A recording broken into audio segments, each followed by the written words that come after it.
Southside Barbershop in Two Rivers is staying busy. Emily Deem is there this morning, checking it out, meeting everybody. Good morning, Emily. Rachel, good morning to you. Hi, everybody. And look, we got a customer this early in the morning. Can you believe it, Jay? This is Kurt Drum. He's out here with us this morning getting his hair cut. Jay, this is an awesome place you have out here, Southside Barbershop. It was started by your dad, handed down to you. Tell me about some memories that you have out here. What is one favorite memory you have of cutting hair? Probably the first time I came here, May 1st of 1984, and I remember that pretty well. And just like giving a lot of first haircuts and things like that, and so.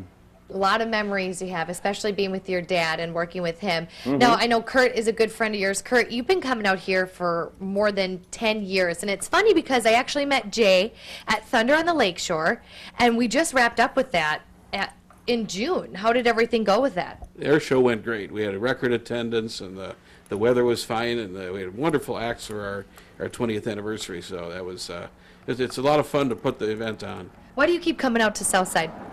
Oh, the characters. When you sit around and you'll meet a couple of these people, it's always interesting hearing the stories, the gossip, and what's going on in town, and hearing the phone ring. And what do you call the phone? That's the money line. The money line. That's the money line ring. Jay, you go pick that up. Let's talk to your dad over here. We got Jerry. You know how we were talking about the certificates they give for the first time haircut? Jerry, tell me about this. And a little girl who you cut her hair the other day, tell me why that was so significant to you. Well, okay.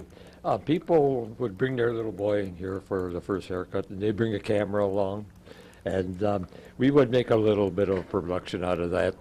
And we had these certificates, and we would give them a little snip of hair to paste on here, and they would keep these forever. And just a few years ago, I cut a little girl's hair.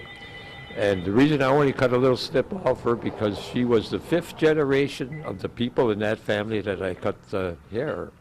Oh, so that was a kind of a long time. Oh, yeah. That's awesome to have, too. Let's go over here and talk to George and Ronnie. They're sitting here.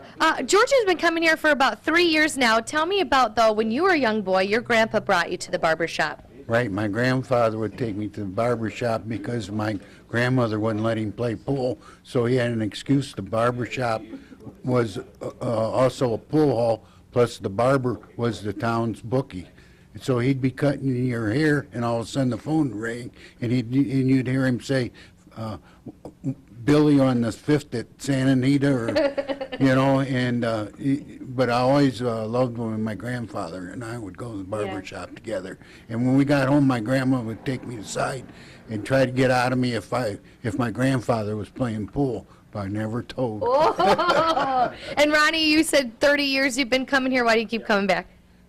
Like Kurt said, the characters. I mean, every day, you know, it's quite a group of guys coming in here. You know, a bunch of good guys. Jay's a great guy. His dad's a great guy. It's just kind of a hometown feeling with a lot of good people. Definitely. You know, a lot of good people. Well, we're so happy that you're here with us this morning. Kurt, your hair's looking lovely. Jay, you're doing a great job. Rachel, we'll send it back to you. Yeah, it looks good to me, too. Thanks, Em.